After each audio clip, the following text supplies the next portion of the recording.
हमारे वृंदावन में एक आश्रम में एक भोंदू नाम का भक्त रहता था। उसका नाम तो कुछ और था, पर उसको सब भोंदू बोलते थे क्योंकि बहुत भोला था वो।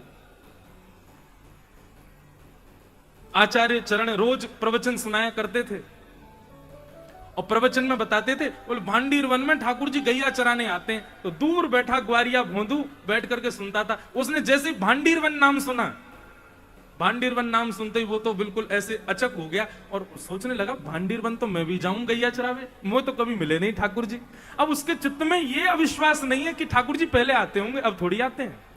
उसके चित्त में ये पूर्ण विश्वास है कि ठाकुर जी अब भी भांडीर वन आते होंगे और गुरु जी कह रहे हैं या को मतलब तो निश्चित आते होंगे।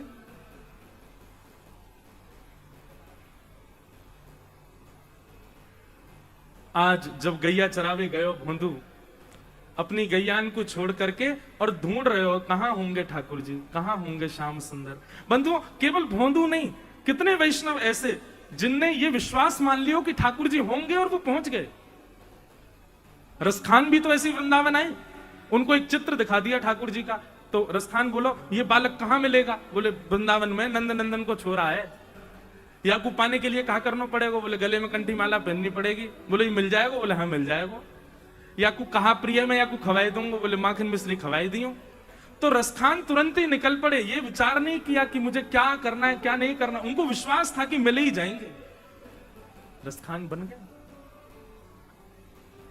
ऐसी भोंदू ढूंढने लगा ठाकुर जी को, नहीं मिले ठाकुर जी। एक दिन, 2 दिन, 3 दिन, उसका विश्वास इतना कि हो सकता है ठाकुर जी तो आते ही होंगे, मुंह में ही भक्ति ना है, मैं ही ना देख पा रहा लाल जी को। आज उसकी हृदय की गम्यता श्री राधा रमण जी के हृदय को प्राप्त हो गई और श्री ठाकुर जी स्वयं को रोक नहीं पाए। बोले रोज जावे भांडीर वन में ढूंढे मुझे कि मैं गैया चरा के आऊंगा, चलो आज चलें।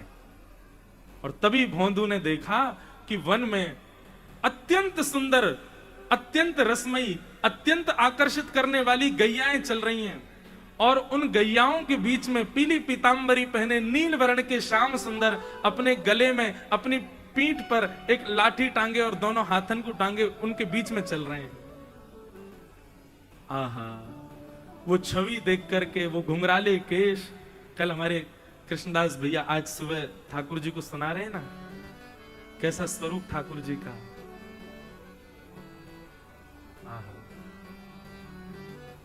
तारी कजरारी से जादू की पिटारी पलके, तारी कजरारी से जादू की पिटारी पलके, उनमें मदहोशी भरे, उनमें उस पे मदहोशी भरे, उस पे मदहोशी भरे, हाय तेरे तेरे नयन पग टेढ़ी से धरे, वापे मोती लटकन डोले ब्रज कुंजों में, डोले श्री वृंदावन में, झूम के राधा पग टेढ़ी से धरे। ये स्वरूप देखा, देखते ही भोंदू तो भूल ही गए हो कहा कहनो मुकू, और जाकर के चरणों में प्रणाम करके बोलो आप वही है ना जिनके बारे में गुरुजी सुना में। ठाकुर जी बोले तेरे गुरुजी कौन के बारे में सुना में, मुझे क्या पता। अरे गुरुजी बताए रहे आप मोर पंख को मुकुट पहनो, आप कानन में मकराकृत कुंडल पहनो, गले में मोती की माला पहनो, आपको वर्ण नीलो नीलो है और आप पीतांबरी पहनो, सब कुछ तो वैसो ही है जैसो गुरुजी बता में, तो आप वही हो ना जिनके बारे में गुरुजी बता में। ठाकुर जी उसकी सरलता सहजता पर इतने रीझ गए, बोले हाँ मैं वही हूं जाको तो गुरुजी सुना में। अच्छा तेरा नाम क्या है, तू अपना नाम बता। तो भोंदू बोलो मेरो नाम तो कुछ और है, पर प्रेम से सब मोकू भोंदू बुला में। आहा, भोंदू नाम सुनते ही ठाकुर जी तो इतनी जोरते हंसे हंसते हंसते बैठ गए। बोले कहा नाम है तेरो, बोले भोंदू। ठाकुर जी बोले तेरा नाम बड़ा सुंदर है भैया, तू आज मेरे बगल में बैठ जा। भोंदू बैठ गया। अब ठाकुर जी से नजर नहीं हट रही है उसकी। ठाकुर जी बोले अब देख तो ही रहेगो, कछु पवावे को भी कछु लेके आयो, मुझको भूख लगी बहुत जोर से। भोंदू बोलो आप मेरे हाथ की रोटी पाओगे? बोले हाँ पाऊंगा, खिला तू। तुरंत भोंदू ने अपनी गमछा में बंधी भाई 2 रोटी दे दी, ठाकुर जी के आगे गुड़ रख दियो और टेंटी को अचार धर दियो। ठाकुर जी तो बढ़िया वासो पान लगे। पाते पाते भोंदू बीच में बोलो अच्छा सुनो लाल जी, एक रोटी छोड़ दियो, मुंह में भूख लग रही है। आपको देख के तो ऐसा लग रहा है कि आपकी मैया ने कछु खवाया ना, इतने भूखे लग रहे हो। ठाकुर जी और जोर से हंसने लगे। बोले वाह भैया तू पहलो भक्त देखो जो भगवान ते ही मना कर रहा हो कि कम छोड़ दियो मेरे काजे। ठाकुर जी बोले सुन मैं तो नहीं छोड़ूंगा रोटी, तू भूखो रहे, कल ते ज्यादा लेके आइयो भोजन, मुझे भूख लग रही है। अच्छा ने आधी तो छोड़ ही दियो, मुंह को भी तो लग रही है भूख। ठाकुर जी ना मैं तो पूरी पाऊंगा, तू अपने काजे कल ज्यादा ले आइयो। और ठाकुर जी पूरी प्रसादी पागे। भोंदू बोलो मैया ते कह दे करो आपको खवाए करें, इतना भूखो ना रखो, कह रहे दूसरे की रोटी खाए जाओ। ठाकुर जी बोले कल ते दुगनी लेके आइयो। और भोंदू चला गया। उसने जाके गुरुजी को भी नहीं बताया, उसको लगा गुरुजी और सब बालक तो मिलते ही होंगे ठाकुर जी से, मेरी तपस्या कम थी, मुझको अब मिले हैं।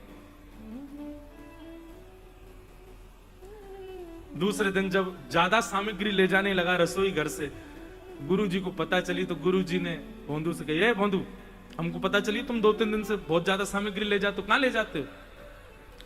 भोंदू बोलो गुरुजी मैंने आपको बताई नहीं, पर मेरे भाग्य पिछले 4 दिन पहले ही उदय भये हैं और मैं वन में जाऊं, भांडीर वन में वही नंद नंदन जिनके बारे में आप सुनाते हो कथा में, वो गैया चराने आते हैं।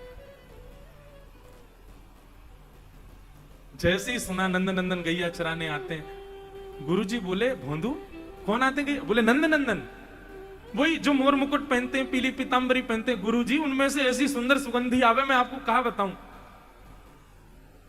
और आप जितना सुंदर वर्णन करते हैं ना गुरुजी, बातें तो बहुत गुना ज्यादा सुंदर हैं। मैं तो उनके पहले दिना तो मैं उनको देखते ही रह गया, मेरी सभी रोटी न खा गए, उनको बड़ी भूख लगे, हमारे उनके काजे दुगनों लेके जा रहा हूं गुरुजी।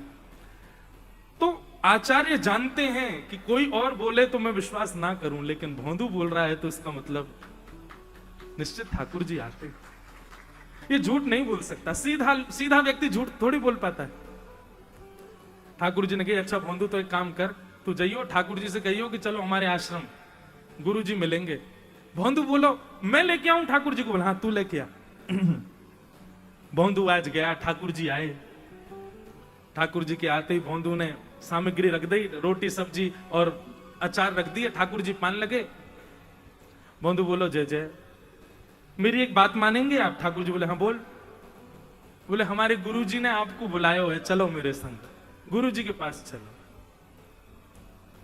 ठाकुर जी बोले देख तू हमारा मित्र, तेरे संग रहेंगे, खामेंगे पीमेंगे डोलेंगे हंसेंगे खेलेंगे। ये तेरे गुरु जी पुरुजी ने मैं ना जानू, मैं नहीं जाऊंगा कोई के पास। गुरु जी के पास जाने की जैसे ही मना करी महाराज। भोंदू बोलो आप मेरे गुरु जी के पास नहीं जाओगे?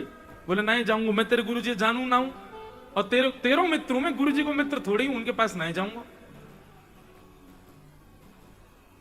भोंदू बोलो अंतिम बार पूछ रहा हूं चलोगे कि नहीं? ठाकुर जी बोले नहीं मैं तो नहीं जाऊंगा। इतने में भोंदू ने ठाकुर जी के आगे से सब रोटी वोटी सब उठाए लें। ठाकुर जी बोले जगह कर रहा हो? बोले जे भी गुरु जी के यहाँ की बनी है इनको भी मत पाओ, और सुनो ये आधी रोटी आपके हाथ में जो ये मुंह दो लो छीन ली ठाकुर जी थे, यू मत खाओ, यू गुरु जी के यहाँ बनी हुई है। हमारे गुरु जी तो बैर करोगे तो हम भी आपसे कोई संबंध नहीं रखेंगे। ठाकुर जी बोले भैया ऐसो काई गुरु उठ रहा, तोते तो मिल रहे ना, हम तेरे संग तो बैठे हैं ना हम। बोले मेरे संग बैठे हुए थे, कहा है आपने मेरे गुरुजी की बात को अनादर कर दियो। अरे गुरुजी ने जीवन में पहली बार एक काम दियो मुझको, गौ सेवा के अलावा, और वहां में भी मैं इतना ना कर पाया कि आपको लेके जाऊं। धीरे धीरे फिर कहते ठाकुर जी चले चलो ना, गुरुजी बड़े बढ़िया है मेरे, उनकी वजह से तो आप मिले हो मुझको। ठाकुर जी बोले हम नहीं जाएंगे। भोंदू बोलो नहीं जाओगे? बोले नहीं जाएंगे। तो भोंदू बोलो हमारे गुरु जी के पास नहीं जाओगे तो हम भी आपके पास नहीं आएंगे। और सुनो कल ते आप अपनी गैया लेके कहीं और जाइयो, इतकू मत आइयो, क्योंकि अब यहां मैं गैया चरावे आऊंगा, और जहां मेरी गैया आवेंगी अगर आपकी गैया आ गई तो मैं अपनी गैयान को आपकी गैया से लड़वा दूंगा। अपनी गैयान को लेके कहीं और जाओ, मेरे आसपास मत ही आओ। ठाकुर जी उसकी बात सुनना, बोले अच्छा, तो पता है कितने बड़े बड़े संत तपस्या करे मेरे दर्शन करवे के काजे, और मैं तेरे पास ऐसे ही आ जाऊं सहजता में, यूं कह रहा हूं मैं मिलूंगा ना। तो बोले मैं संत थोड़ी हूं, मैं तो भोंदू हूं, मुझे कोई तपस्या की जरूरत थोड़ी है, मैं तो अपनी गैया चरावे आऊं, वो तो अपने काम ते काम है, अपनी गुरु जी की कथा सुनूं रात में, अब तुम कहीं और जाइयो गैया चरावे। और ऐसा कह के भोंदू तो वहां से उठ के चल दियो अपनी गैया इकट्ठी करके। ठाकुर जी कहे भोंदू रुक तो जा। भोंदू बोलो अब तभी रुकूंगो जब ये वचन दोगे कि गुरु जी के पास चलूंगो। भोंदू चल तो जा रहे हो, ठाकुर जी उसकी ओर देख रहे हैं। भोंदू जैसे ही दिखना बंद हुआ, जैसे ही थोड़ा दूर गया, ठाकुर जी इतने व्याकुल हो गए जैसे मानो त्रिलोक की छीन करके ले गया हो ठाकुर जी से। दौड़ करके ठाकुर जी गए और जाकर के भोंदू के कमर के ऊपर ऐसे चढ़ गए पद्दी पर, और पद्दी पर चढ़ के बोले चल इतना हट करे, लेके चल अपने गुरु जी के पास, अभी चलूंगा, तेरे गुरु जी तो मिलके आऊं पहले मैं।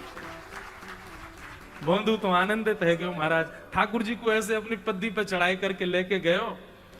शाम को समय गुरु जी आंगन में बैठे हैं, शिष्यन को पढ़ा रहे हैं, तभी गौशाला की सब गैया आ गई। गौशाला की गैया के मध्य जैसे ही गुरु जी की दृष्टि पड़ी तो कहा देखो ग्वारिया भोंदू ऊपर से नीचे तक मट्टी में लदो भयो है, गोबर लग रहा जगह जगह, और वाकी पीठ पर लद करके श्याम सुंदर मुरली मनोहर नंद नंदन चढ़ करके आ रहे हैं। आहा, ये दृश्य देख करके गुरु जी तो आनंदित है गए।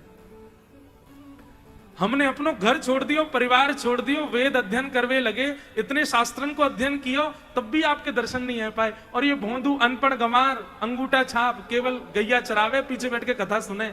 एक बात पर गुरु की पर विश्वास करके भांडीरवन चलोगे और ठाकुर जी को पकड़ के आश्रम ही लिया है 4 दिनों में। तो ठाकुर जी को भैया आपका भोलापन प्रिय है। ठाकुर जी के सामने तो भोंदू बन जाओ, ठाकुर जी के सामने तो सरल बन जाओ, ठाकुर जी के सामने तो सहज बन जाओ। जितनी सरलता और सहजता आपके चित्त में रहेगी उतनी जल्दी ठाकुर जी आपसे मिलेंगे, और जितनी चतुराई अपने अंदर रखोगे उतना दिन लगाएंगे ठाकुर जी। ऐसे ठाकुर जी तो प्रेम के उपासक हैं भैया। प्रेम को प्रमुख यही वृंदावन धाम, प्रेम ही ते पायो श्याम रसिया ने नाम।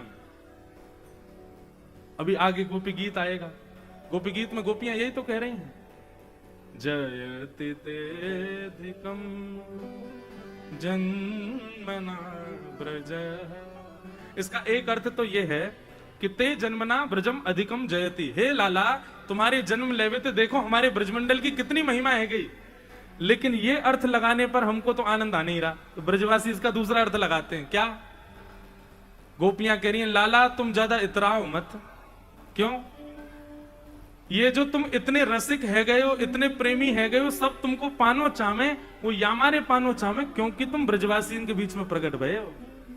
हम ब्रजवासी ने तुमको ऐसा बना दियो कि सबके तुम प्रिय है गए हो। और ये बात सत्य नहीं है? ठाकुर जी को जन्म दिल्ली में भये हो तो कैसे लगते हमारे गोपाल जी हैं? नंद नंदन दिल्ली में प्रकट भये होते, गॉगल लगा के, ये खड़े बाल हैं, विचित्र ही लगते ठाकुर जी। दक्षिण भारत में कहीं प्रकट है गए होते, कहा बोलते हमें तो समझ में ही ना आती। कहीं और बंबई में चले जाते तो कैसे लगते। ठाकुर जी को आप किसी अन्य भारत की भूमि में या कहीं पर भी अन्य कहीं श्री कृष्ण प्रकट हुए होते तो कैसे लगते? कभी विचार करके देखो, वो भाव ही नहीं प्रकट होता। तभी हमारे रसिकाचार्य कह रहे हैं, ब्रजवासी कह रहे हैं, प्रेम को प्रमुख यही वृंदावन धाम, प्रेम ही ते पायो श्याम रसिया ने नाम। ये पूरे विश्व में जो कन्हैया इतना फेमस है वो हमारो या हमारे भयो, क्योंकि हमारे ब्रज में जन्म भयो है। इसलिए गोपी गीत के प्रथम श्लोक का अर्थ करते हैं, ते जन्मना ब्रजम अधिकम जयति, जयति ते अधिकम जन्मना ब्रज। लाला तुम्हारो नाम इतनो या हमारे है गयो क्योंकि तुम हमारे ब्रज में जन्मे हो, हम ब्रजवासी के बीच जन्मे हो। या हमारे ज्यादा इतराओ मत, प्रकट है जाओ। तो ठाकुर जी तो भैया प्रेमी हैं, प्रेम के उपास्य हैं। गोवर्धन लीला हुई, गोवर्धन लीला के पश्चात गायों के द्वारा ठाकुर जी का अभिषेक किया गया, ऐसी कथा सुनाई गई। नंद बाबा को पकड़ करके वरुण के सब दूत ले गए, ऐसी कथा आती है। और जब वे दूत पकड़ करके ले गए तब देवताओं ने बताया, बोले अरे तुम किसको पकड़ लाए, साक्षात भगवान के पिताजी हैं। तो सब देवताओं ने नंद बाबा को सजा धजा करके वापस भेजा। अब यहां सब ब्रजवासी ढूंढ रहे थे, अर्धरात्रि में जमुना जी में प्रवेश कर गए थे, इसलिए देवता ले गए। रात्रि में जलाशय में स्नान करने को निषेध बताया गया है, अर्धरात्रि में। तो अर्धरात्रि में नंद बाबा ने जैसे प्रवेश किया तो भीतर से देवता उनको पकड़ के ले गए। और जब पता चला कि अरे हम तो भगवान के पिताजी को ले आए, तो सबने सजा धजा के जैसे माला वाला पहनाते हैं, तो स्वर्ण की आभूषणों की रत्नों की माला पहना करके वापस भेजा। तो नंद बाबा जमुना जी में प्रवेश किए तो निर्वस्त्र होके गए, एक कौपीन पहन के लौट करके आए तो सज धज के निकले बाहर। ब्रजवासी तो सब घबरा गए, बोले बाबा का है वो, इतनी मणि कहां से ले आयो। सब ब्रजवासी लाला के पास गए, लाला बाबा तो ऐसा चमक धमक के आयो, कहां गए हो भैया, कहां से आयो, कुछ समझ ना आ रही। तो एक क्षण के लिए नंद बाबा ने सबको बताई दी, बोले भैया ऐसे ऐसे देवता पकड़ के ले गए। फिर वहां पे उनमें चर्चा भाई, सबने कही ये तो ठाकुर जी के पिताजी हैं, तो साक्षात भगवान के पिताजी हैं। बोले अभी तक तो हमें संदेह है रो, लेकिन आज तो पूर्ण विश्वास है गयो कि नंद नंदन ये हमारो लाला जो है साक्षात भगवान है। अब देखो कितनी प्रिय बात है, सब ब्रजवासियों को अब तो पता ही चल गया कि ठाकुर जी भगवान है। तो भगवान पता चल जाए कि भगवान है तो क्या करना चाहिए। हम लोग क्या करते हैं और ब्रजवासी क्या कर रहे हैं, सुनो। सब रे ठाकुर जी को घेर के खड़े और ऐसे देख रहे हैं, अरे लाला तू सांची भगवान है। ठाकुर जी बोले कौन ने कही तुम थे, बोले नंद बाबा बता रहे हैं। और नंद बाबा को भी देवता पकड़ के ले गए, वहां स्वर्ग से वापिस भेजे, देख कैसे मणि पहन के आए। और लाला तू सांची भगवान है। ठाकुर जी कुछ नहीं बोले, मौन खड़े रहे। सब ब्रजवासी बोले देख लाला तू हमारी एक बात सुन ले, बस तू भगवान होगा विश्व के काजे, हमारा तो तू लाला ही है। लेकिन सुन तो लो बात पूरी, लेकिन लाला तू यदि सांची भगवान है, एक बार ने हमें स्वर्ग दिखाला, कैसे हो तेरा स्वर्ग, एक बार बस बैकुंठ दिखाला। और लाला तो एक प्रार्थना है हमारी। बोले कहा बस स्वर्ग में बैकुंठ में केवल जामेंगे, देखेंगे, वापस वृंदावन ही आवेंगे, हमें यहां से दूर मत करियो लाला। तो बस इतनी प्रार्थना, एक बार अपना वैकुंठ दिखाला। और ठाकुर जी सब ब्रजवासियों को लेकर के वैकुंठ गए, अपने वैकुंठ का दर्शन कराया। गए महाराज, मणियों के सुंदर सुंदर किवाड़े। जैसे ही ठाकुर जी पहुंचे, सब ब्रजवासी साथ में, जैसे ही ठाकुर जी ने प्रवेश किया सब दरवाजे खुलने लगे, गंधर्व जन जो है गाजे बाजे बजाने लगे, अप्सराएं पुष्प वर्षण करने लगी। मधुमंगल सीता में बोले लाला यहाँ तो सबरे तो कैसे प्रणाम कर रहे हैं लाला, ये देख के तो बड़ा मन आनंदित है रो। इनमें तो कोई तो हमारा ब्याह करा दे लाला, ये ऐसी सुंदर सुंदर तो प्रणाम कर रही है।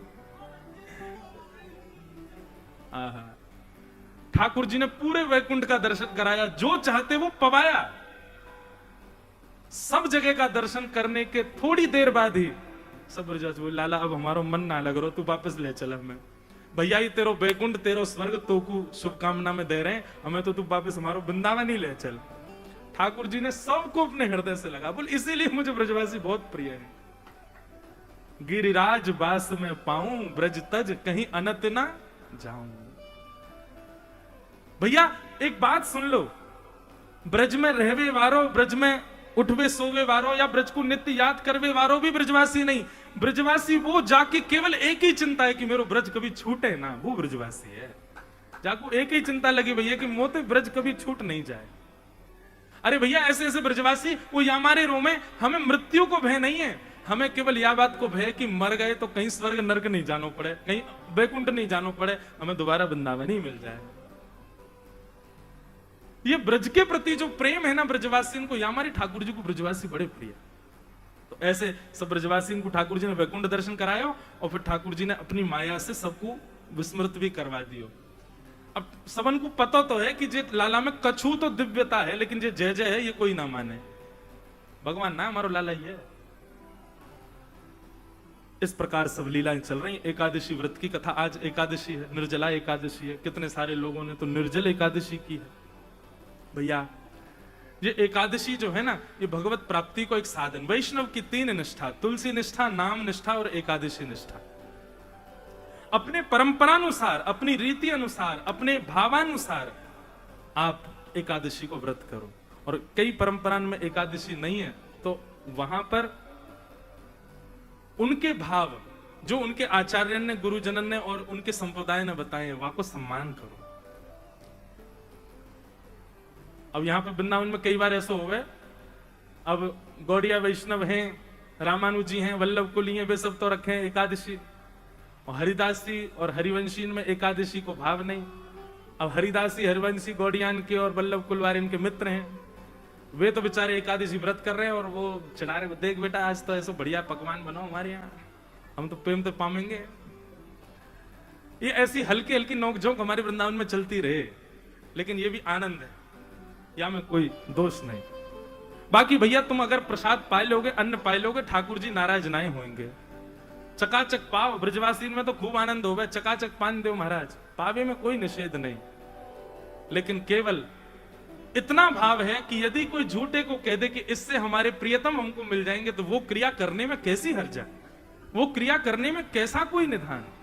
अगर एकादशी करवे से ठाकुर जी प्राप्त है रहे हो, तो हम ऐसी एकादशी पूरे जीवन कर लेंगे, ठाकुर जी प्राप्त हो बस। अब यहां से प्रारंभ होता है रास पंचाध्याय। बहुत सावधानी से सुनो कि भगवान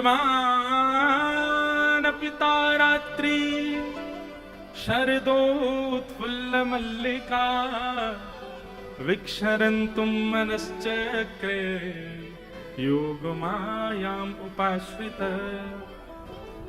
बहुत सावधानी से बैठिएगा। आप लोग गिरिराज जी की तलेटी में बैठे हो और रास पंचाध्याय श्रवण कर रहे हो। कर दें उद्घोषणा। इस बार की शरद पूर्णिमा पर, जो इस वर्ष की शरद पूर्णिमा है अक्टूबर में, पूर्णिमा की चंद्रमा होगी, पूर्णिमा का चंद्रमा होगा और पूर्णिमा जी यजमान होंगी, व्यास हम होंगे।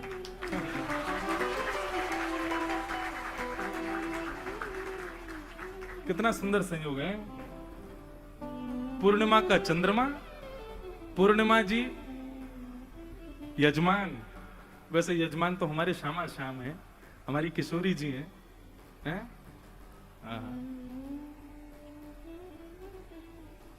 तो पूर्णिमा का चंद्रमा, पूर्णिमा ही श्रोता, ये तो बढ़िया है। पूर्णिमा का चंद्रमा, पूर्णिमा ही श्रोता और गिरिराज जी की तलेटी। 4 दिन का श्री गिरिराज जी की तलेटी में सुंदर। अब श्रीमद् भागवत जी तो नहीं है, 4 दिन का स्वच्छंद भाव है। ब्रज की लीला, निकुंज लीला, निवृत्त निकुंज लीला, कोई भी लीला रहेगी। और कथा का समय सुन लो, रात्रि 11 बजे से सवेरे 4 बजे तक। ऐसो अटपटो व्यास हूं मैं कहा बताऊं। कभी कभी तो मुझे लगे मैं कैसो अटपट हूं, कहां सुबह 4 बजे कथा करूंगा, कहीं 3 बजे शुरू कर दूंगा, और यहाँ 5:30 को समय 6:30 से पहले एक दिन हम नहीं आए हो। अब कथा होगी शाम को रात्रि, क्योंकि शरद पूर्णिमा है ना, और पूर्णिमा से 3 दिन पहले से ही खूब हमारा वृंदावन। अच्छा एक बात सुनिए, पूर्णिमा जो है ना, पूर्णिमा जो है, शरद पूर्णिमा के दिन चंद्रमा जो है वो किशोरी जी के स्वरूप में है, और वृंदावन जो ब्रजमंडल जो है कृष्ण स्वरूप हो जाता है। और शरद पूर्णिमा के दिन किशोरी जी की छांव श्री कृष्ण पर पड़ती है और श्री कृष्ण आनंदित हो जाते हैं। तो ब्रजमंडल और शरद पूर्णिमा का एक अद्भुत भाव है, अद्भुत मिलन है। उस दिन साक्षात श्यामा श्याम कण कण में विराजमान वैसे भी हैं, पर उस दिन तो प्रत्यक्ष विराजमान होते हैं ठाकुर जी। तो 4 दिन पहले से पूर्णिमा से पूरा ब्रजमंडल इतना सुंदर लगता है। कार्तिक में एक तो ऐसी सौंधी सौंधी, बीच बीच में ठंडी ठंडी हवा चलती रहती है। पूर्णिमा का चंद्रमा आकाश में रहता है, ज्यादा प्रकाश की आवश्यकता नहीं होती। तो प्रकाश में बैठेंगे, थोड़ी बहुत लाइट मंच पर लगेगी, बाकी सब बिल्कुल शाम शाम, सब लोग श्याम सुंदर बन के बैठेंगे। और तलेटी के समीप में श्री ठाकुर जी की मंगल निकुंज रस चर्चा होगी। नामकरण अभी हुआ नहीं है कथा का, क्या नाम रहेगा, किस विषय पर होगी निकुंज चर्चा पर।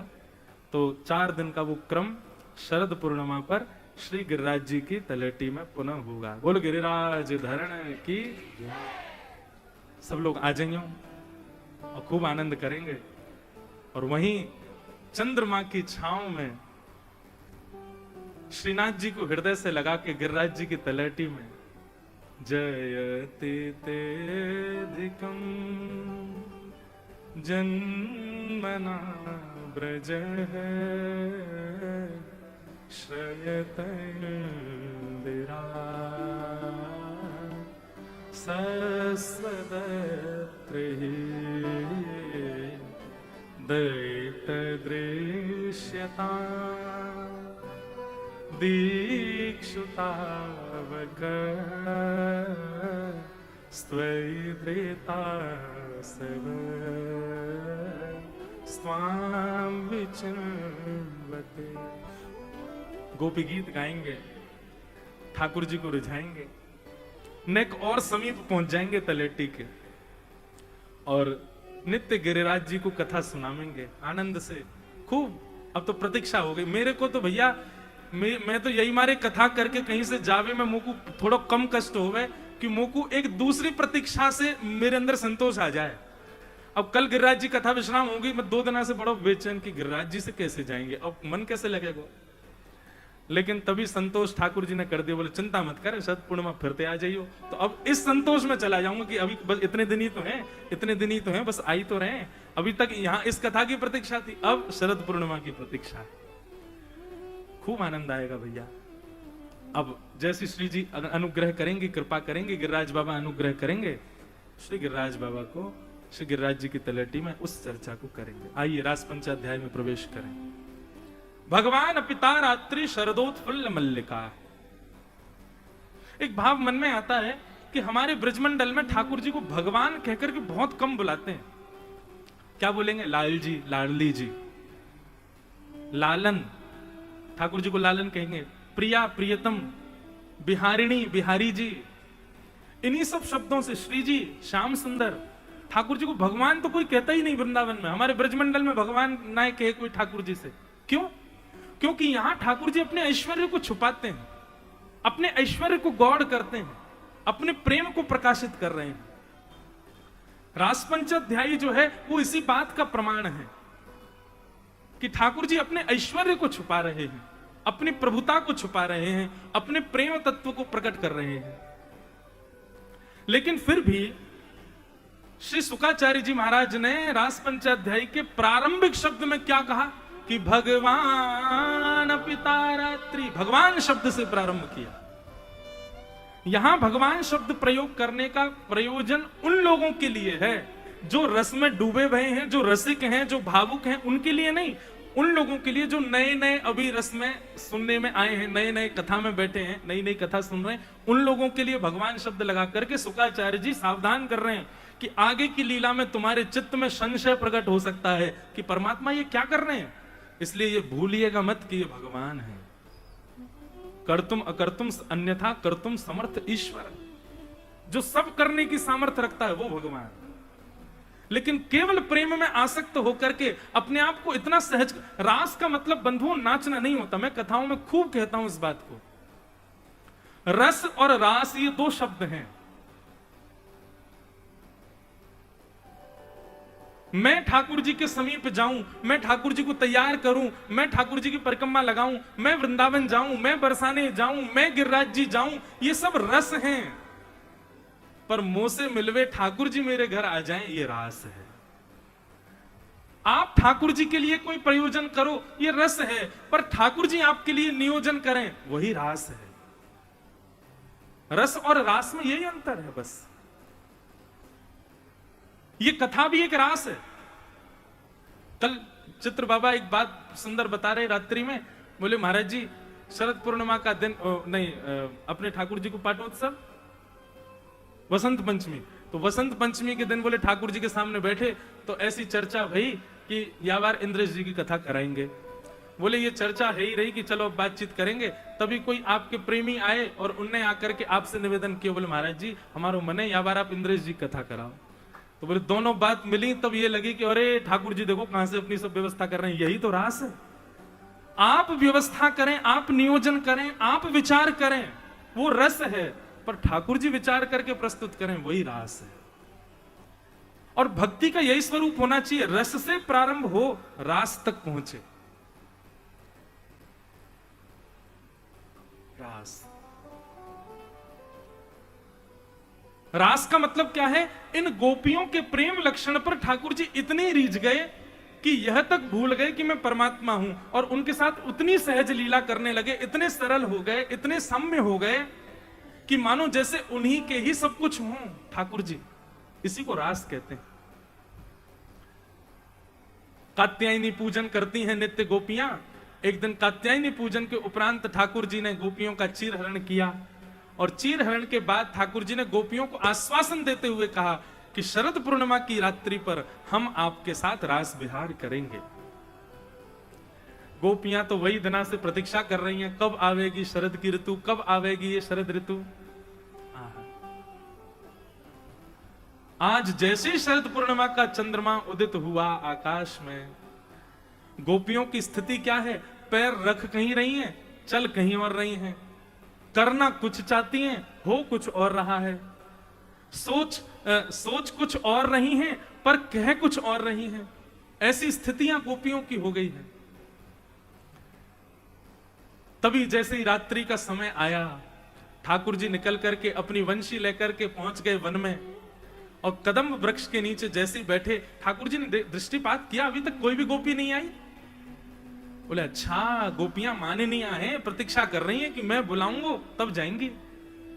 तुरंत ठाकुर जी ने अपने अधर पर वेणु धारण करके अपनी कोमल उंगलियों से आच्छादित करके जैसे ही बजाना प्रारंभ किया, आहा, मधुर वंशी की ध्वनि बाज उठी वृंदावन में। सबको तो ऐसा लग रहा है कि नंद नंदन वंशी बजा रहे हैं, पर जिनके चित्त में तनिक भी कृष्ण के प्रति प्रेम है, उनके चित्त में वो वंशी की ध्वनि नहीं है। उनके चित्त में तो ऐसा लग रहा है कि मानो श्याम सुंदर हमको पुकार रहे हैं कि आजा जल्दी, मैं तेरी प्रतीक्षा कर रहा हूं। अब यही कथा में भी तो होता है। कथा में सामान्यतया लोगों को लगता है व्यासपीठ है, व्यास जी बैठे हैं, कथा सुना रहे हैं, 4 घंटा बोलेंगे, उठ के चले जाएंगे। पर जिनके चित्त में कृष्ण प्रेम है ना, उनको मंच से कहे सामान्य शब्द भी ऐसे लगते हैं, ये तो श्री कृष्ण ही बोल रहे हैं, हमको पुकार रहे हैं, हमको अपनी ओर आकर्षित कर रहे हैं, ये तो बात मेरे लिए ही कही जा रही है, ये तो मेरे सुधार की चर्चा यहां हो रही है। हजारों लोग कथा सुनते हैं, पर सबके चित्त में प्रेम नहीं प्रकट होता, केवल उसी के चित्त में होता है, या तो उसके चित्त में प्रेम हो या फिर ठाकुर जी उससे प्रेम करते हो।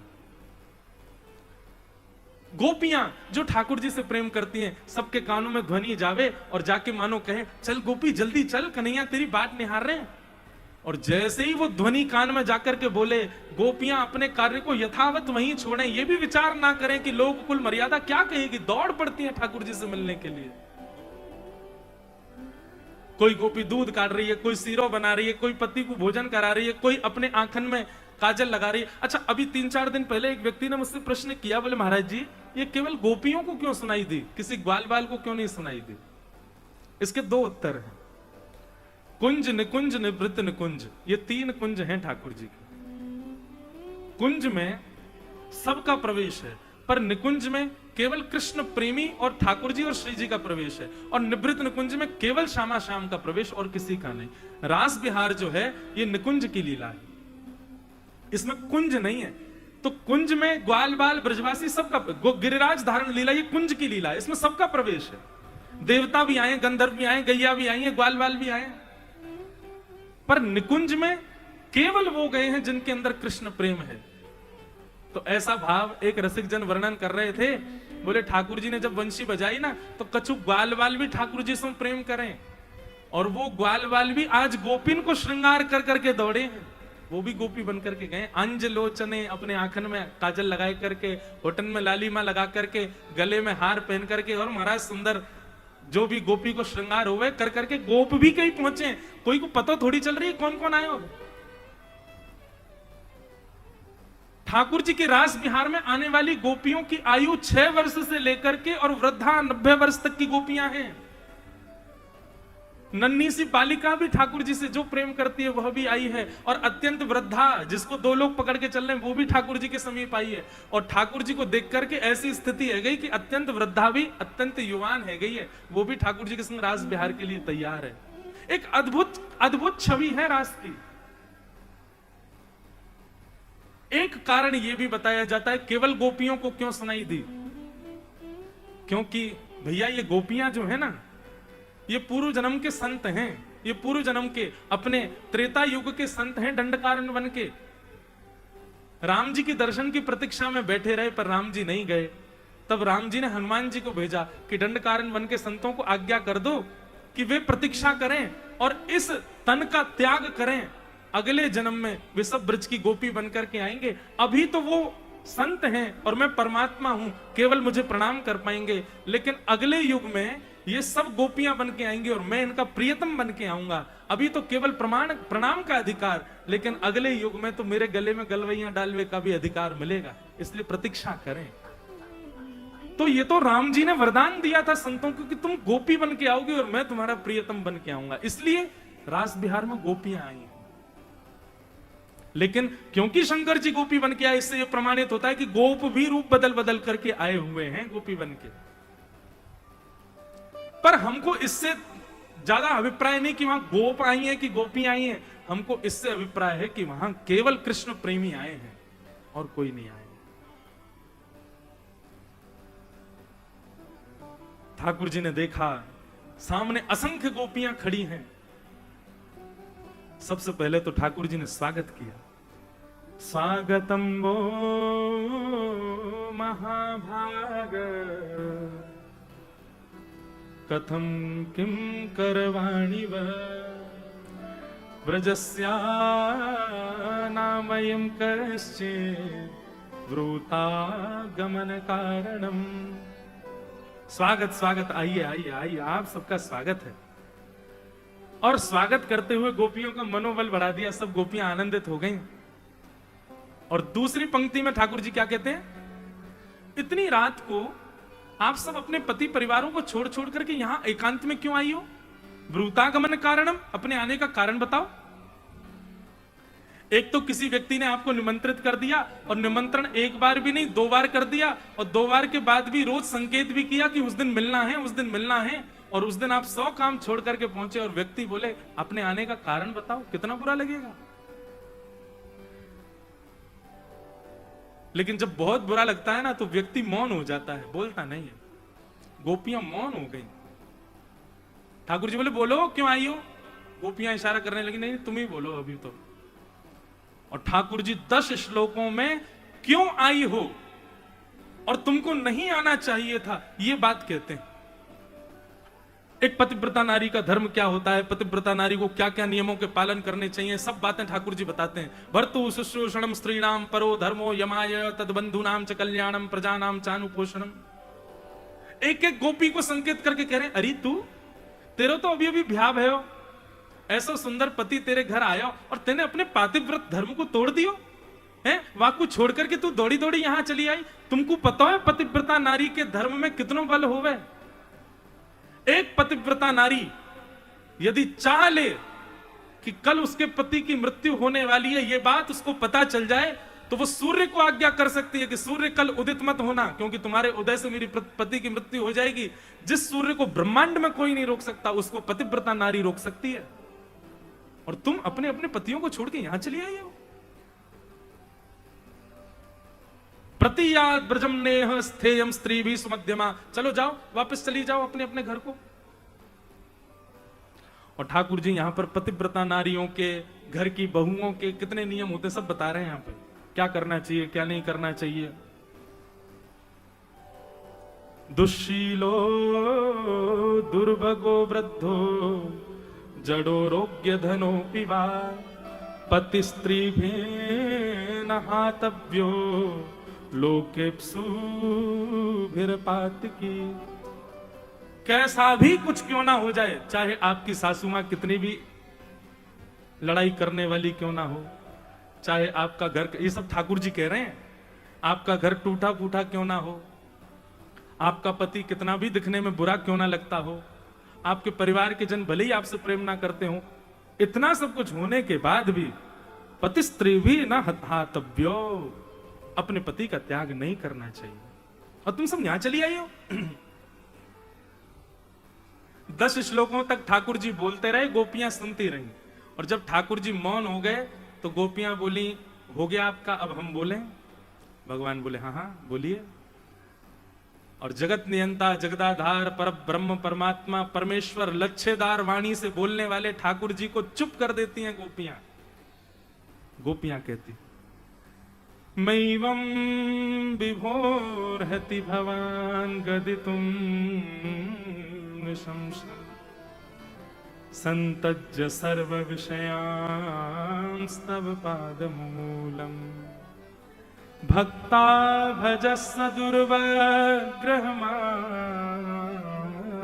त्यजास्मान् देवो यथादि पुरुषो भजते मुमुक्षु। इतना सुंदर है, इसको कहते हैं प्रणय गीत। भागवत में 7 प्रकट गीत हैं जिनमें गोपी गीत, युगल गीत, वेणु गीत, रुद्र गीत, ऐल गीत और भिक्षुक गीत, ये सारे प्रकट गीत हैं जो सबको पता है। ऐसे 7 अप्रकट गीत हैं, उनमें से एक गीत गोपियों ने गाया, इसका नाम है प्रणय गीत।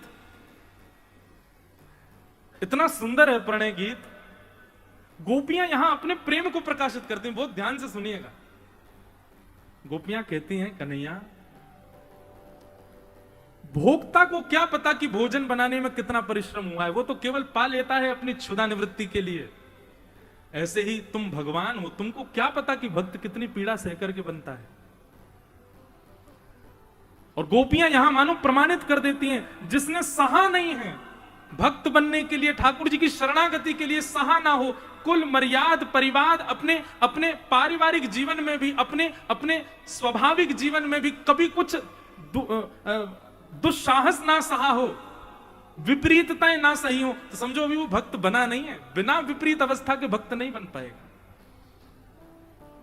आज हम तुम्हारे सामने खड़ी हैं तो ये प्रमाणित तो हो गया है कि अर्धरात्रि में तुम हमसे मिलने आए हो, तो हम तुम्हारी भक्त तो हैं, लेकिन ये भक्त बनने के लिए हमने कितने परिश्रम किए नाथ, ये आपको नहीं पता है।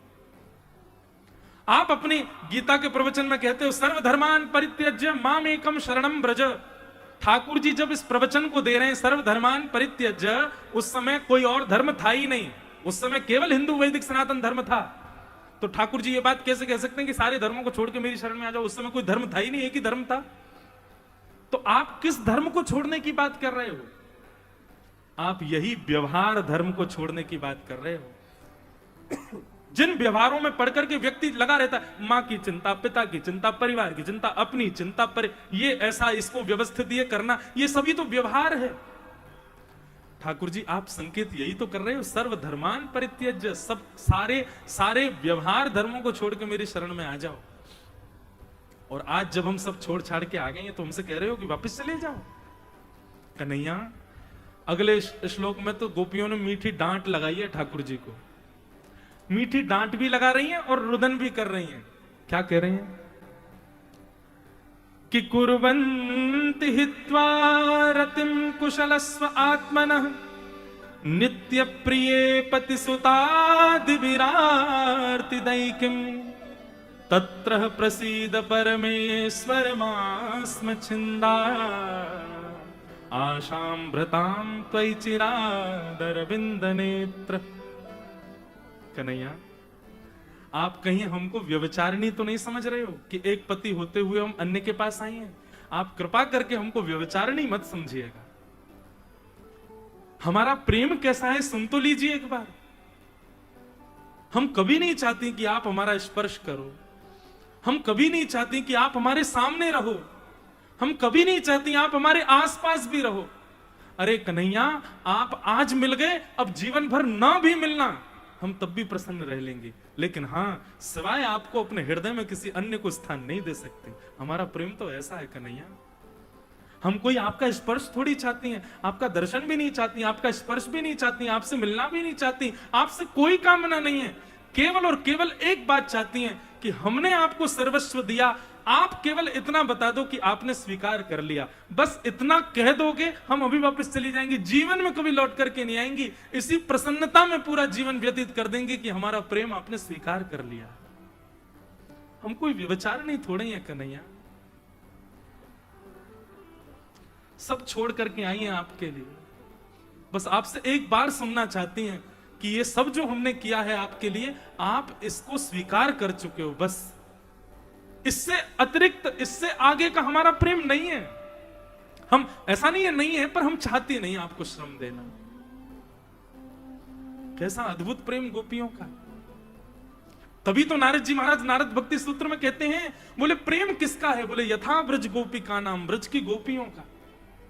भैया आज 5000 वर्ष बीत गए ठाकुर जी को लीला पूरी किए, आज तक ठाकुर जी सब जगह यही कह रहे हैं कि मैं अपने ब्रजवासियों के ऋण से कभी ऋण नहीं हो सकता, क्योंकि ऐसा प्रेम किया है कि कोई कर नहीं सकता। गोपियां कहती हैं हमारी कोई कामना नहीं है नाथ। तब एक गोपी निकल करके आती, कैसे कोई कामना नहीं है? मेरी तो है एक कामना, मेरी तो एक कामना है तुमसे। ठाकुर जी बोले क्या कामना है? बोले हम वापस जा रही हैं अपने अपने घर को, लेकिन हमारी एक वस्तु आपके पास रखी है, वो हमको वापस करो। क्या है मेरे पास? तब गोपियां कहती हैं कि चित्तम सुखेन भवता पहितम ग्रहेषु या निर्विशस्त्युत करावपि गृह्य कार्या। कन्हैया हमारा मन आपके पास, हमारा चित्त हृदय आपके पास है, हम आपसे प्रार्थना कर रही हैं हमारे हृदय को हमको वापस दे दो। क्यों? क्योंकि घर चली जाती हैं, बनाने बैठती है, खिचड़ी बन जाता है सीरा, फिर सास डांटती है, अरे तेरी बुद्धि कहां है, तेरा मन कहां है? तब मन ही मन आता है, मन तो कृष्ण के पास है। बालक कहते हैं मैया हमारे संग खेलो, लेकिन हमको सोवे को मन करे। बालक के पता ना मैया कहा करे या को मन कहां रहे? मन तो कृष्ण के पास है। पति कहता है घूमने चलो, लेकिन हमारी इच्छा नहीं होती, क्यों? मन तो तुम्हारे पास है। अगर आप चाहते ही हो कि हम संसारी हो जाएं, संसार की हो जाएं, संसार में रहें, हमारा मन वापस कर दो, हम चली जाएंगे अभी यहां से। मन ना रहे 10-20 एक हथों सो गयो श्याम संग को राधे कोई मन ना रहे 10-20। गोपियां कह रही हैं हम पे कोई 10-20 मन थोड़े ही है कन्हैया। एक तुमको दे दें, एक घरवारी को दे दें, एक पति को दे दें, एक बच्चा को दे दें, एक ही मन है, या तो संसार को दे सकें या तुमको दे सकें। तुमको दे दिया है, लेकिन अब तुमको स्वीकार नहीं है, तो वापस करो ना, संसार को दे देंगे हम, लेकिन हमारा मन वापस करो। ये बात सुनते ही ठाकुर जी खड़े है गए, बोले ये तो असंभव है, मुझे कोई एक बार मन दे दे, मैं दुनिया की हर वस्तु वापस कर सकूं, लेकिन मोको कोई एक बार मन दे दे, मैं मन को वापस ना कर सकूं, वो तो फिर सदा मेरे पास ही रहेगा। कन्हैया जब मन वापस ना कर सको तो स्वीकार करो ना। हम बंधुओं, ठाकुर जी इतना परेशान क्यों करते हैं गोपियों को? ये ठाकुर जी को स्वभाव है। ठाकुर जी आपके जड़ तक परेशान करके देख लेंगे आपको, ऐसा झकझोरेंगे, ऐसा करंट लगावेंगे, ऐसी जीवन की परिस्थिति कर देंगे, और फिर देखेंगे तू गयो कि नहीं, तब भी डटे रहे सामने, तब हृदय से लगावेंगे, अब आजा मेरे पास। ये परीक्षाएं ठाकुर जी की। इतना सब कहने के बाद भी गोपियां नहीं, ठाकुर जी ने ये तक कह दिया कि ऐसा नरक मिलेगा तुम लोगों को, अपने पतियों को छोड़ के आइयो, यमराज खोलते हुए तेल में डाल देंगे, अपने परिवार वालों को कष्ट दे के आइयो। लेकिन गोपियों के चित्त पर इसका कोई असर नहीं। गोपियां कहती हैं हम तो आपकी हो चुकी हैं, आपको नहीं स्वीकार करना तो हमारा मन वापस कर दो, हम चली जाएंगे। एक बात तो यह है कि ठाकुर जी परीक्षा कर रहे हैं, और दूसरी बात यह है कि अभी तक श्री जी नहीं आई है, ठाकुर जी उनका इंतजार कर रहे हैं। बोले श्री जी तो आएंगे पहले, तब तो रास हो। और जब श्री जी नहीं आई तब ठाकुर जी पुकार रहे हैं कि हे राधे वृषभानुभूप तनय, हे पूर्ण चंद्रानने, हे कांते कमनीय कोकिल रवे वृंदावनेधीश्वरी, हे मत प्राण परायणे चरसिके, हे सर्वयूथेश्वरी, आगत्य त्वरितं प्रपत्य मनिषं मां दीनमानन्दय।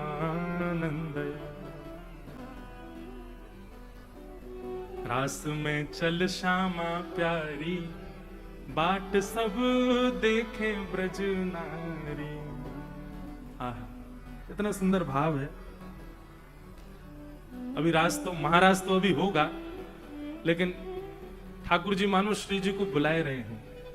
बहुत सुंदर भाव है। हमारे ब्रज के रसिक गाते हैं, चाल रास में चल श्यामा प्यारी, बाट सब देखे ब्रज नारी। अब यहां एक बात लाल जी कहेंगे, दूसरी बात श्री जी कहेंगे। सुनो, संवादात्मक पद है। ठाकुर जी कह रहे रास में चल श्यामा प्यारी, बाट सब देखे ब्रज नारी। श्री जी कह रहे हैं शरद की छाई उजियारी, चलो पिया नटवर गिरधारी। किशोरी जी अब दूसरी पंक्ति में क्या कह रही हैं? चंद्र चांदनी के सहित नभ चढ़ करत पयान। अरे कन्हैया देखो तो सही, चंद्रमा कितना सुंदर लग रहा है शरद पूर्णिमा को। ठाकुर जी कह रहे हैं कौन सा चंद्रमा? बोले बोरो ऊपर चंद्रमा। ठाकुर जी बोले हम बे वो चंद्रमा। अरे श्री राधा मुख देख के, श्री राधा मुख देख के मैं भूलो सब ही गुमान, परेगी फीकी उजियारी, चलो पिया नटवर गिरधारी। कौन सा चंद्रमा? वो चंद्रमा है कोई? अरे श्री जी तुम्हारे आगे वो चंद्रमा फीको लग रहा है। कभी कभी तो ऐसा लगा कि आपसे ही चंद्रमा उजी तो पाते होएगो। आपको स्वरूप तो देखो। श्री जी बोली सब चतुराई जानू मैं तुम्हारी, ये चिकनी चुपड़ी बातन ने कर करके मुंह को लुभावे के काजे बोल रहे हो। सहज टेढ़ बतरान में टेढ़ो है तेरो अंग। अरे लाला जे ऊपर से नीचे तक टेढ़ो है ना, बात भी टेढ़ी टेढ़ी सी करे। मुझे पता है तू सीधो सीधो प्रेम थोड़ी करे। मैं तो ये सब तेरी चिकनी चुपड़ी बातें लालन मैं सब जानू। सहज टेढ़ बतरान में टेढ़ो है तेरो अंग। ठाकुर जी बोले अच्छा हम टेढ़े हैं? बोले और नहीं तो। बोले तुम्हें पता हो मैं टेढ़ो कैसे भयो? श्री जी बोली बताइयो कैसे भयो? यशोदा मैया ने खा भी पी में कमी छोड़ी होगी, यही मारे टेढ़ो है गो। ठाकुर जी बोले नाए नाए इनते टेढ़ो नाए भयो। अच्छा श्यामाजू एक बात बताओ, शाम को लौट करके जब आप भवन में जाओ तो कीर्ति मैया क्या करें? बोले बलैया उतारे, नजर उतारे। बोले काय को? बोले कोई की नजर लग गई होगी। ऐसे ही मेरे अंग को नजर लग गई है, और ऐसी बुरी नजर लगी है, ऐसी तिरछी नजर लगी है मेरे अंग को। श्री जी बोली कौन की नजर लगी है? तब ठाकुर जी कह रहे हैं तेरे कुटिल कटाक्ष ने मेरो तन कर दियो त्रिभंग। हे श्यामाजू मैं ऐसी सुंदर कौंधनी पहन के आया हूं, मुझको याद है क्षुद्र घंटिका की कौंधनी, और आपने मेरी कमर ऐसे कस करके देखी। आपकी वही दिना की दृष्टि से मेरी कमर टेढ़ी है गई। एक दिना मैं गले में ऐसा हार पहन के आयो, आपने मेरे गले को देखो मेरी नाक टेढ़ी है गई। कहां बताऊं, मेरा मुकुट देख लियो बहुत टेढ़ो है गो। अब आपकी दृष्टि मेरे अधरन पे हो जो टेढ़ी है गई है। ये हमारे टेढ़ी टेढ़ी सब निकले। श्री जी कह रही हैं महाढीठ की बात को कौन करे सम्मान। लाला तुम तो ढीठ हो, तुम्हारी बात को कौन सम्मान? तुम ऐसे बोलते रहो, कोई माने थोड़ी तुम्हारी बात ने। लाल जी कह रहे हैं चतुरन की चर्चा जगत, चतुरन की चर्चा जगत मैं भोरन को भगवान, बिचारो भोरो भंडारी, रास में चल श्यामा प्यारी। ठाकुर जी किशोरी जी तो कह रहे चलो, और ऐसी मीठी मीठी नोक झोंक के साथ दोनों रास बिहार में प्रवेश कर रहे हैं। अभी रास है रहे हो है। एक ठाकुर जी हैं, असंख्य गोपियां हैं, और सब गोपिन के साथ ठाकुर जी रास कर रहे हैं। कोई गोपी के गले में गलवैयां डाल लें, अपने पटका से वाके पसीना को पहुंचे, कोई गोपी के पाम पकड़ लें, अरे गोपी तू थक गई दिखा, लग चल तेरे पाम दबाए दूं। कोई गोपी को गोद में उठा लें, अरे तू थक गई होगी तो चल ले तो मैं लेके चल दूं। कोई गोपी को अंजलि में जल भर के लिया में पिवाए दें, तू प्यासी होगी पी ले। इतने सहज हो गए ठाकुर जी। इस सहजता के कारण गोपियों के चित्त में मान आ गया। और मान कैसा आया कि हम त्रिभुवन सुंदरी हैं। हमारी सुंदरता पर, हमारे भाव पर, हमारे स्नेह पर लालन रीझ गए हैं। और जब ये मान चित्त में आया, ठाकुर जी बोले इसीलिए मैं मूर्तिमंत होके खड़ा रहता हूं, इसीलिए मैं भक्तों से मिलता नहीं, इसीलिए मैं जड़त्व स्वीकार करता हूं। कहीं मैं चैतन्य हो गया तो इनको अभिमान हो जाएगा। और ये मान करके बैठी हैं, सब मान कर रही हैं यही मुझे प्रिय नहीं है। गोपियों को मान हुआ, उस मान को देख करके ठाकुर जी वहां से अंतर ध्यान हो गए, श्री जी के सहित अंतर ध्यान हो गए। ठाकुर जी के विरह में व्याकुल गोपियां जड़ से पूछती हैं, चैतन्य से पूछती हैं, तुमने श्याम सुंदर को देखा? किसी ने प्रत्युत्तर नहीं दिया।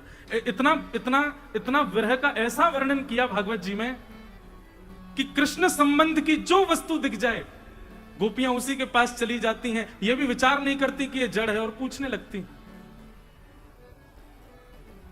स्थिति ये तक हो गई गोपियों की कि ढूंढते ढूंढते गोपियों को यही लगने लगता है कि हम ही कृष्ण हैं। तो एक गोपी वंशी धारण कर लेती है और दूसरी गोपी किशोरी जी का रूप धारण कर लेती है, बाकी की सब गोपियां कोई गिरिराज धरण रूप धारण कर लेती है, कोई माखन चोरी लीला का रूप धारण कर लेती है, सब गोपियां ठाकुर जी के विविध विविध रूप धारण कर लेती हैं। सबको लगता है हम में ही कृष्ण है, हम ही कृष्ण है। ऐसी विचित्र स्थिति हो गई गोपियों की। और थोड़ी देर बाद वो स्थिति टूट जाती, फिर रोने लग जाती। विरह व्याकुल, सोच रही हैं क्या करें, घर जाएं तो किस मुंह से जाएं, और घर चली गई और ठाकुर जी कहीं लौट आए तो। रुदन करती करती गोपियां जैसी यमुना तट पर पहुंची, ठाकुर जी ने गोपियों पर कृपा करने के लिए किशोरी जी को भेजा, हे श्यामा जी आप जाओ कृपा करो। और किशोरी जी को देखते ही सब गोपियां भाव विह्वल हो गईं, घेर के बैठ गईं किशोरी जी को, कान पकड़ के क्षमा मांग रही हैं, दंडवत कर रही हैं, बोले हमें क्षमा कर दो श्यामाजू, लालन छोड़ के चले गए, हमारो हृदय ऐसा है कि अभी प्राण निकल जाएंगे, आप कृपा करो, अनुग्रह करो। हमारे ब्रज में गामे, कौन पावे आँखों पार, प्रेम ने दिया की सदा उल्टी बहे धार। कौन पावे आँखों पार,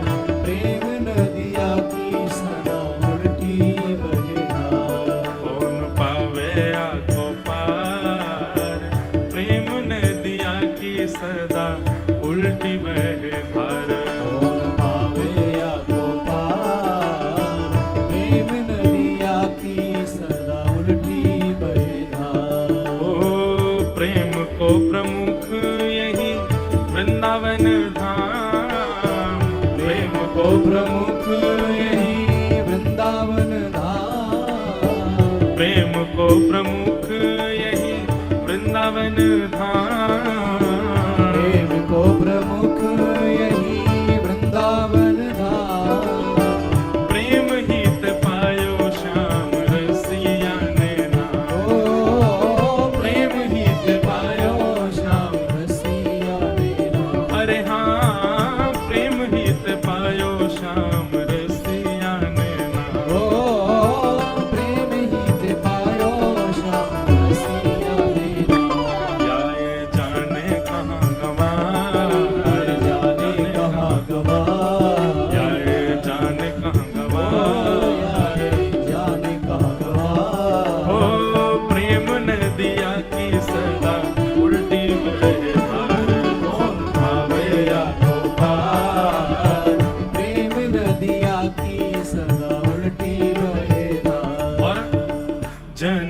की गति दई पूतना कूपे, अपनी मैया की गति दे दी पूतना कूपे। ब्रज भाषा को पद है, ध्यान से सुनियो। जननी की गति दई पूतना कूपे, जननी की गति दई पूतना कूपे। ऐसे विष देवे आई पाई मुक्ति ठेलम ठे, विष देवे आई पाई मुक्ति ठेलम ठे। अरे हाँ विष लेके आई पाई मुक्ति ठेलम ठे, विष देने आई पाई मुक्ति ठेलम ठे। खुले स्वर्ग के किवाड़, स्वर्ग के किवाड़, खुले स्वर्ग के किवाड़, स्वर्ग के किवाड़। हाँ भैया प्रेम ने दिया की सदा उल्टी बहे धार। कौन पावे आँखों पार, प्रेम ने दिया की सदा उल्टी बहे धार। अरे कौन पावे आँखों पार, प्रेम ने दिया